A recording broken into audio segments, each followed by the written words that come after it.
আমার কথা শুনবার জন্য আপনাদের স্বাগত জানাই।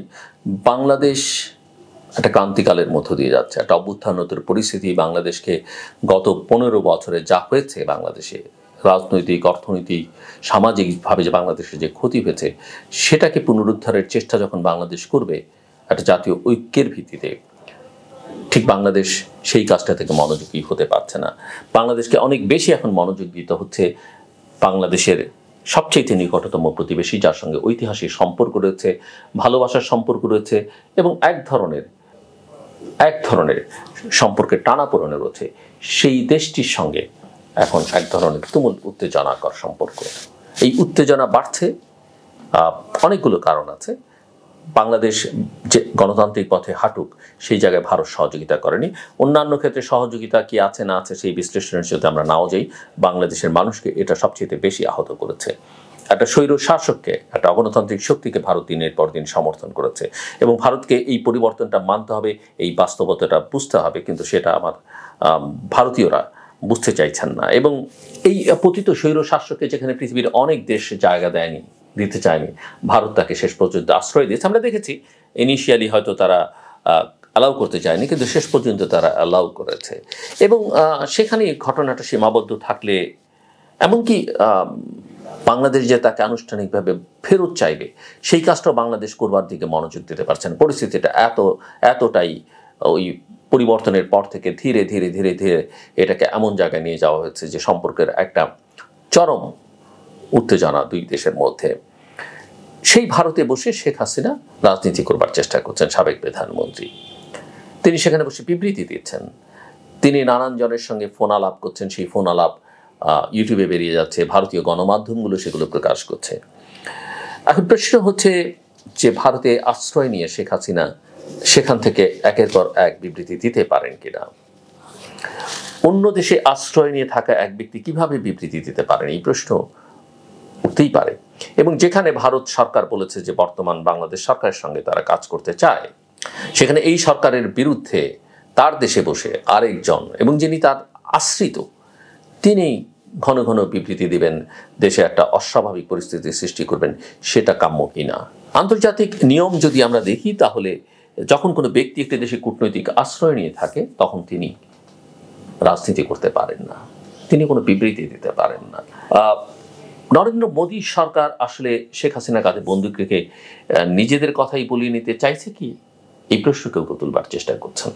এবং এর আগে নেপালের সঙ্গে কিন্তু এমন আচরণ করেছে ভারতের বর্তমান বিজেপি সরকার, এবং নেপালের সংবিধানে নাক গলিয়ে পার্বত্য রাষ্ট্রের সঙ্গে দূরত্ব তৈরি করে কিন্তু ভারত। যদিও আমরা জানি যে নেপাল সরকার ভারতকে বেশি দূর এগুবার সুযোগ দেয়নি, এবং একথা আমরা জানি যে নেপাল আর ভারতকে কিন্তু আলাদা করা যেত না অনেক বিবেচনা থেকে। কারেন্সির কথা বলেন, কালচারের কথা বলেন, ল্যাঙ্গুয়েজের কথা বলেন, এবং ভারতীয়দের প্রবেশ সেখানে এত বেশি ছিল, কিন্তু সেখান থেকে নেপাল ঘুরে দাঁড়িয়েছে। এবং ভারতীয় ক্রিয়াকর্মের প্রতিক্রিয়ায় নেপাল খুবই রিজিড একটা অবস্থান নেয়, এবং প্রতিক্রিয়ায় ভারত নেপালে প্রয়োজনীয় সামগ্রী পাঠানো বন্ধ করে দেয়। যদি আজ পর্যন্ত ভারতের পররাষ্ট্রমন্ত্রী জয়শঙ্কর সেটা স্বীকার করেননি। সেদিন থেকে নেপালের মানুষ ভারতকে ঘৃণা করে, এমনকি নেপালের, আমরা অবশ্য ঘৃণা কেউ কাউকে করুক, কোনো দেশকে করুক, কোনো দেশের মানুষকে করুক, সেটা আমরা চাই না। ঘৃণা জিনিসটাই আসলে ভালো নয়। সৌহার্দ্য সম্প্রীতিটাই বরং তার বদলে থাকা উচিত, এবং সেটাই আসলে আমাদের সেই দিকে মনোযোগ দেওয়া উচিত। এমনকি নেপালের প্রধানমন্ত্রী কেপি শর্মা ওলিও আমরা জানি চীনপন্থী। মালদ্বীপে একই ঘটনা ঘটেছে, অন্যান্য দেশগুলোতে একই ঘটনা ঘটছে, কিন্তু ভারত সেগুলো বুঝতে চাইছে না। তাই ভারতের পদক্ষেপ সবসময় ইদানিংকালে বিশেষ করে নরেন্দ্র মোদী সরকারের সময় আরও বিশেষভাবে বললে বুমেরাং হয়ে যাচ্ছে। এর থেকে বড় ভুল বোধ হয় ভারত বাংলাদেশের সঙ্গে করছে, শেখ হাসিনাকে ব্যবহার করা হচ্ছে কিনা সেটা একটা বড় প্রশ্ন। সম্প্রতি বাংলাদেশের সম্মিলিত সনাতনী জাগরণ জোটের মুখপাত্র বা ইসকনের, যদি ইসকন স্বীকার করেছে যে সে তাদের নয়, চিন্ময় কৃষ্ণ দাস ব্রহ্মচারীকে গ্রেপ্তারের বিষয়টি নিয়ে জল ঘোলা হচ্ছে। ভারত এতে তীব্র প্রতিক্রিয়া দেখাচ্ছে, কিন্তু ভারতে কি মুসলিমরা গ্রেপ্তার হচ্ছে না? এমনকি ভারতে হিন্দু উগ্রবাদী বলে পরিচিত ধর্মীয় গুরুদেরকে গ্রেফতার করা হয়নি? হয়েছে। কে তার প্রতিক্রিয়া ব্যক্ত করেছেন? বাংলাদেশ কি কোনো প্রতিক্রিয়া ব্যক্ত করেছে? না। ভারত কেন একজন ব্যক্তিকে এত মানে নিজেদের বলে নিচ্ছে? এবং কখন কাউকে যদি অন্য দেশ নিজেদের মনে করে, তার কাউন্টার পার্ট তো তাকে নিয়ে ভাবতেই পারে, তার সম্পর্কে সন্দেহ পোষণ করতেই পারে। সো যেটা অনেকেই বলছেন যে শেখ হাসিনাকে যদি এখনই না থামায় যায় তার এই কথাবার্তা, তাহলে দুদেশের সম্পর্কটা আসলে আরও তলানিতে গিয়ে ঠেকবে বলে মনে করেন অনেকেই। এবং মালদ্বীপ, নেপাল, ভুটান, শ্রীলঙ্কার মতো ভুল কিন্তু বাংলাদেশের সঙ্গেও করছে ভারত। অর্থাৎ সেই সব দেশের সঙ্গে যে ধরনের ভুল ভারত করেছে, বাংলাদেশেও সেই একই ভুল করছে। এবং এক্ষেত্রে আমি মনে করি যে ভারতের গণমাধ্যমে কিন্তু, যেটাকে গদি মিডিয়া বলা হয়, তারাও কিন্তু খুব বাজে আচরণ করছে। তাদের মিডিয়ার অপপ্রচার এবং ঢাকা দিল্লি সম্পর্ককে আরও জটিল করে তুলছে। ভারতীয় সংবাদ মাধ্যম প্রমাণ করতে চাইছে যে বাংলাদেশে সংখ্যালঘু সম্প্রদায়ের উপর নিপীড়ন চালানো হচ্ছে এবং বাংলাদেশের তালেবান ঘরানার সরকার আসতে যাচ্ছে। এই প্রচারণাটা আছে এবং এই প্রচারণার ফাঁদে কিন্তু বাংলাদেশের কোনো কোনো গোষ্ঠী আবার পাও দিচ্ছে। তারা এমন সব কথা বলছে, এমন সব ন্যারেটিভ হাজির করছে, কেউ কেউ আবার বিদেশ থেকেও করছেন, যারা এই আন্দোলন সংগ্রামের সময় বিদেশে থেকে কথাই বলেছেন। নিশ্চয়ই তারা ভূমিকা রেখেছেন, তাদের ফলোয়ার্স আছে, কিন্তু যে বয়ান তারা হাজির করছেন সেটা বাংলাদেশের চরিত্রের সঙ্গে যায় কিনা, সেটা বাংলাদেশকে আদৌ কোনো সুফল দিবে কিনা, সেটা একটা বড় প্রশ্ন। এবং এই ভারতীয় বয়ানকে আসলে শক্তিশালী করে তাদের এই ক্রিয়াকর্ম বা কথাবার্তাগুলো, সেটা আমাদের মাথায় রাখা দরকার। এবং বাংলাদেশের রাজনীতিকদের প্রতিক্রিয়াও কিন্তু আমাদের বিবেচনা রাখা দরকার। যেমন ভারতীয় পত্রপত্রিকায়, সোশ্যাল মিডিয়া এমনভাবে দেখানো হচ্ছে, সেটা বাংলাদেশের রাজনীতিকরাই বলছেন যে বাংলাদেশে এ ধরনের নিকৃষ্ট ঘটনাগুলো ঘটছে। ঘটনা তো তা না, এটা তারা কেন করছে? এই প্রশ্ন কিন্তু বাংলাদেশের বড় রাজনৈতিক দলগুলো থেকেও তোলা হচ্ছে। এবং আজকাল অধিকাংশ ভারতীয় মিডিয়া এবং সামাজিক মাধ্যম বাংলাদেশ সম্পর্কে যেসব তথ্য বা খবর প্রচার করা হচ্ছে তার সঙ্গে বাস্তবতার সম্পর্ক বেশিরভাগ ক্ষেত্রে নেই। এবং বাংলাদেশের ফ্যাক্ট চেকাররা কিন্তু সেটাকে অনেক ক্ষেত্রে প্রমাণ করিয়েও দেখেছেন, এমনকি ভিডিও প্রমাণ করে দেখানো হয়েছে। সো ভারতীয় মিডিয়ায় সংখ্যালঘু নির্যাতন সহ বাংলাদেশের ভৌগোলিক অখণ্ডতার বিরুদ্ধে পানোয়ার সংবাদের যে হিড়িক, যে প্রবল স্রোত, সেটা দেখলে আসলে একটু উদ্বেগ থাকে। সো ৫ আগস্টের পর ভারত সরকারের নানা আচরণও কিন্তু প্রশ্নের উদ্যোগ করছে। তারা পরিবর্তনটাকে স্বাভাবিক নিতে পারেনি। আমি তাদেরকে অনুরোধ করব তারা যেন এই পরিবর্তনটা মেনে নিয়ে সম্পর্কটাকে কীভাবে ইতিবাচক দিকে এগিয়ে নিয়ে যাওয়া সেই চেষ্টাটা তারা করবেন। যেমনটা আমি এর আগের বিভিন্ন সময় বলেছি যে ভারতীয় পররাষ্ট্রমন্ত্রী জয়শঙ্কর, তিনি বাংলাদেশ জুড়ে চলতি বছরের আগস্ট বিভিন্ন সময় হিন্দু এবং অন্যান্য সংখ্যালঘুদের উপর সহিংসতার খবর দেখছে ভারত সরকার, সেটা বলেছেন। আবার এটাও বলেছেন যেটা বাংলাদেশের অভ্যন্তরীণ বিষয়, বাংলাদেশও দেখছে। এই কথাও তাদের পক্ষ থেকে খুব মৃদুস্বরে হলো মাঝে মধ্যে বলা হয়েছে।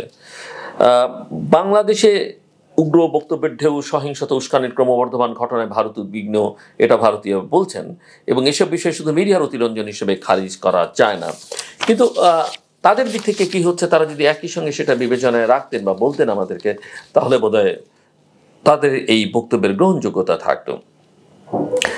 চলতি বছরের ৫ই আগস্টের আগেও দেশে কম বেশি সংখ্যালঘু নির্যাতন হয়েছে, কিন্তু আমরা সে সময়টাতে ভারতের কোনো কথাবার্তা তেমন শুনিনি। অন্য সময়ের কথা বাদই দিয়ে অন্তত ২০০৯ সালে আওয়ামী লীগ ক্ষমতায় আসবার পরও সেটা কিন্তু বন্ধ হয়নি। কিন্তু ১৬ বছরে বাংলা আওয়ামী শাসন আমলে দেশে সংখ্যালঘু নির্যাতন প্রসঙ্গে একটি বারের জন্য ভারত মুখ খুলেনি। বিশ্বজিৎ হত্যা সহ ক্ষমতাবানদের হাতে হিন্দুদের সম্পত্তি জবরদখল নিয়েও ভারতীয় মিডিয়া সহ কারো বক্তব্য পাওয়া যায়। এবং আওয়ামী লীগ স্বাধীনতার পর থেকে এই কাজটা করেছে, নানান গবেষণা সেটা প্রমাণ করে, কিন্তু আমরা তাদের এই বক্তব্য শুনতে পাই না। তবে স্বস্তির একটা দিক হচ্ছে যে নানা উস্কানির পরেও সকল পক্ষের সম্মিলিত আহ্বান ও শান্তিপূর্ণ সহাবস্থানের চেষ্টা সাম্প্রদায়িক দাঙ্গা থেকে বাংলাদেশকে দূরে রাখতে পেরেছে। চিন্ময় কৃষ্ণ দাসের গ্রেপ্তার পর ভারতীয় সরকার এবং মিডিয়া যেভাবে প্রতিবাদ মুখর হয়ে উঠেছে, তখন নিরীহ প্রশ্নটি করতেই হয়, জুলাই আগস্টে আওয়ামী লীগ সরকারের গুলিতে যে শত শত হাজার হাজার মানুষের লাশের স্তূপ যখন বাংলাদেশ রক্তাক্ত উঠল, তখন কোথায় ছিল ভারতীয় মিডিয়া বা ভারত সরকার? ন্যূনতম সৌজন্যমূলক নিন্দা বা উদ্বেগ ভারতীয়রা তখন প্রকাশ করেনি। কেন করেনি? এই প্রশ্ন তো তোলাই যায়। অবশ্য আমরা ভারতের বিশেষ করে পশ্চিমবঙ্গের ছাত্রদের সেই সময় বাংলাদেশের ছাত্রদের পক্ষে সমর্থন জানিয়ে, সহানুভূতি জানিয়ে, সহমর্মিতা জানিয়ে র্যালি করতে দেখেছি। 5 আগস্টের পর ভারতের এইসব বাংলাদেশ বিরোধী প্রচারণার কারণে ভারত প্রশ্নে আওয়ামী লীগ সরকারের নতজানু নীতি হচ্ছে প্রধান কারণ। ওই যে স্বামী স্ত্রীর সম্পর্ক, রোল মডেল, এগুলো তারা বলতেন।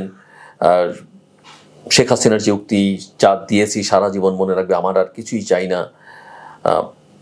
শেখ হাসিনার নেতৃত্বাধীন সরকার ভারতের সঙ্গে যেভাবে সম্পর্ক স্থাপন করেছে তা প্রতিবেশী দুটি স্বাধীন এবং মর্যাদাপূর্ণ দেশের ক্ষেত্রে শ্রদ্ধা এবং সমমর্যাদার নয়, বরং ভারতকে উচ্চাসনে বসিয়ে তার স্পর্শে থাকবার মতো, তার আশ্রয়ে প্রশ্রয়ে থাকবার মতো যে চেষ্টা করেছে আওয়ামী লীগ, সেটা আসলে আওয়ামী লীগের সঙ্গে তার সম্পর্ক ছিল, সরকারের সঙ্গে তার সম্পর্ক ছিল, বাংলাদেশের সঙ্গে, বাংলাদেশের জনগণের সঙ্গে সম্পর্ক ছিল না। এটা ভারতকে অনুধাবন করতে হবে। এবং আওয়ামী লীগও যে সরকারও যে এই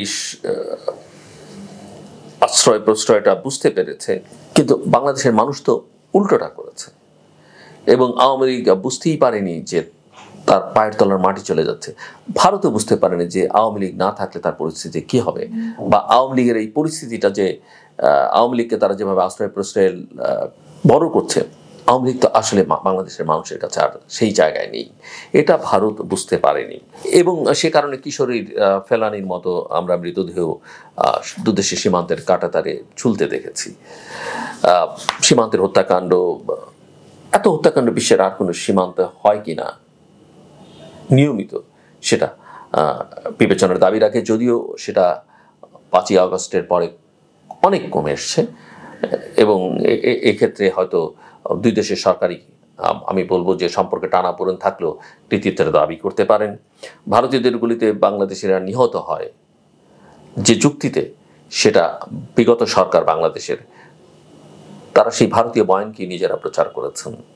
কিন্তু তারা যদি একটু সোচ্চার হতেন, একটু কথাবার্তা বলতেন, এনগেজ করতেন, ভারতীয় কর্তৃপক্ষ আমি বিশ্বাস করতে চাই তারাও হয়তো বুঝতে পারতো, কিন্তু সেই বোঝার সুযোগটা রাখা হয়নি।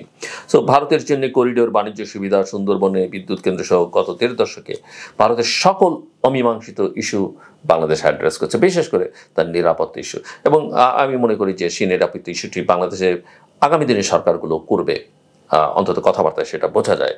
কিন্তু বাংলাদেশের ইস্যুটাকে ভারতকে অ্যাড্রেস করতে হবে, এবং বাংলাদেশকে ভারত প্রতিবেশী দেশ হিসেবে ভারত প্রাধান্য দেবে, এটা আমরা আশাই করতে পারি। এবং বাংলাদেশের যে গণতান্ত্রিক অগ্রযাত্রা বা পথযাত্রা, সেখানে ভারতের সমর্থনটা খুব জরুরি ছিল, কিন্তু ভারত সেটা উল্টোটা করেছে। আমরা আশা করব যে আগামী দিনে এই বিষয় তাদের বোধোদয় হবে, এবং অন্যান্য ক্ষেত্রে যেসব সমস্যা রয়েছে সেগুলো আমরা আশা করি কাটিয়ে ওঠা যাবে। কোনো অসম সম্পর্কই আসলে সুস্থ এবং দীর্ঘমেয়াদী হয় না। এবং নতজানু নীতি, পররাষ্ট্রনীতি আর যাই হোক বিশ্বমঞ্চে কোনো জাতিকে মাথা উঁচু করতে দেয় না। সবটাই সত্য, এবং তার চেয়ে বড় সত্য হচ্ছে বাংলাদেশ একটা স্বাধীন দেশ, সার্বভৌম দেশ। ভারতীয় বন্ধুদের সেটা মাথায় রাখতে হবে। এবং এখানে সংখ্যালঘু কার্ড খেলে খুব একটা সুবিধা হবে না। সাম্প্রদায়িক সম্প্রীতির কথা যদি আমরা বলি, সেটা বাংলাদেশ একটা উজ্জ্বল দৃষ্টান্ত পৃথিবীর যে কোনো দেশে। এবং কোনো উস্কানিতেই বাংলাদেশের মানুষ পা দিচ্ছে না, সেজন্য বাংলাদেশের মানুষকে আসলে ধন্যবাদ জানাতে, এমনকি আমি মনে করি ভারতীয়দেরও ধন্যবাদ জানানো উচিত। এবং তাদের অভ্যন্তরীণ ভাবে তাদের দেশে যেটা হচ্ছে সেটা নিয়ে বাংলাদেশের মানুষকে বেশি কথা বলে না, যদি কথা বলবার অধিকার তার আছে আন্তর্জাতিক মানবাধিকার সনদ অনুযায়ী, কিন্তু সেটাও বাংলাদেশের মানুষকে নেই। এই জন্য বাংলাদেশের মানুষকে আসলে ধন্যবাদ জানানো উচিত। সো আমি আশা করব যে সকল পক্ষের শুভ প্রতিরোধ হবে। আমার কথা শুনবার জন্য অসংখ্য ধন্যবাদ। আপনাদের সবার জন্য শুভকামনা।